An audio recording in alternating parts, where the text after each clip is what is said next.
శాంతిదేవి తన పూర్వజన్మ ఎలా నిరూపించిందనేది ఈ వీడియోలో షార్ట్గా తెలుసుకుందాం.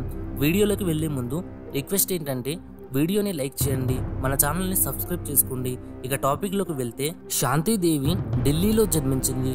ఆమెకి 4 సంవత్సరాలు ఉన్నప్పుడు గత జన్మకు సంబంధించిన విషయాలు తనకి గుర్తున్నాయని, తన ఇంటి నుండి దాదాపు 145 కిలోమీటర్ల దూరంలో తన భర్త నివాసించే మధురలో తన అసలు ఇల్లు ఉంది అని ఆమె తన తల్లిదండ్రులకు చెప్పింది.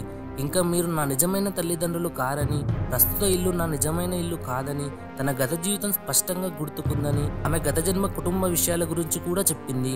ఆమె తన కుటుంబంతో ఎలా ఉండేదో, ఇంకా తన భర్త పట్టణ అద్దాలు ధరించి ఎడమ చెంపపై మొటిమ కలిగి ఉంటాడని, ఇంకా మంచి చర్మం గల వ్యక్తి అని చెప్పింది. దీనికి ఆమె తల్లిదండ్రులు ఒప్పుకోకపోవడంతో ఆమె 6 ఏళ్ల వయసులో ఇంటి నుండి పారిపోయి మధుర చేరుకోవడానికి ప్రయత్నించింది.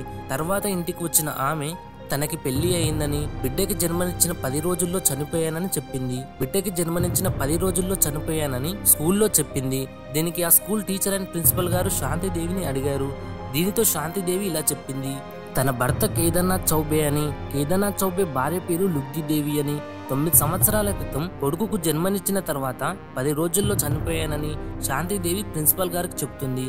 దీనితో స్కూల్ ప్రిన్సిపల్ గారు మధురలో కేదార్నాథ్ చౌబే గారిని గుర్తించారు. దీంతో కేదార్నాథ్ చౌబే తన సోదరుడిగా నటిస్తూ ఢిల్లీ వెళ్ళాడు. కానీ శాంతిదేవి నీవు నా సోదరుడివి కావని, నా భర్తవి అని గుర్తించింది. ఇంకా కేదార్నాథ్ చౌబే జీవితానికి సంబంధించిన అనేక విషయాలు శాంతిదేవి చెప్పడంతో నువ్వు నిజంగా లుగ్గిదేవివని, నా భార్యవు అని గుర్తించారు. ఈ విషయం దేశమంతా సంచలనం కావడంతో ఈ కేసు గాంధీ దృష్టికి తీసుకెళ్లారు. సో ఏది నిజం ఏది అబద్ధం తెలుసుకోవడానికి ఒక కమిటీని ఏర్పాటు చేశారు. ఈ కమిషన్ శాంతిదేవితో కలిసి మధురకు 1935 నవంబర్ 15న చేరుకున్నారు. అక్కడ శాంతిదేవి వాళ్ళ తాతగారితో సహా కుటుంబ సభ్యులను గుర్తించింది. దీనితో శాంతిదేవి మళ్లీ జన్మించిందని కమిటీ తెలియజేసింది. గత జన్మలో జన్మించిన లుగ్గిదేవియే ఈ శాంతిదేవి అని ప్రూవ్ అయింది. ఇక శాంతిదేవి పెళ్లి చేసుకోలేదు. 1950 చివరిలో తన కథను మళ్లీ చెప్పింది. ఇంకా తన లాస్ట్ ఇంటర్వ్యూ ఆమె మరణానికి 4 రోజుల ముందు 1987న చివరి ఇంటర్వ్యూ ఇచ్చింది. ఈ వీడియో నచ్చితే లైక్ చేయండి. ఇలాంటి మరిన్ని వీడియోస్ కోసం మన ఛానల్ని సబ్స్క్రైబ్ చేసుకోండి. మరి ఈ వీడియోపై మీ ఒపీనియన్ ఏంటో కామెంట్ రూపంలో తెలియజేయండి.